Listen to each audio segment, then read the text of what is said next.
Thật lạ lùng khi em ngồi ngẩn ngơ,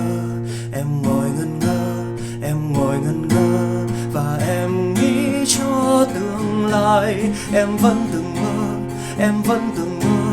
em vẫn từng mơ mơ em là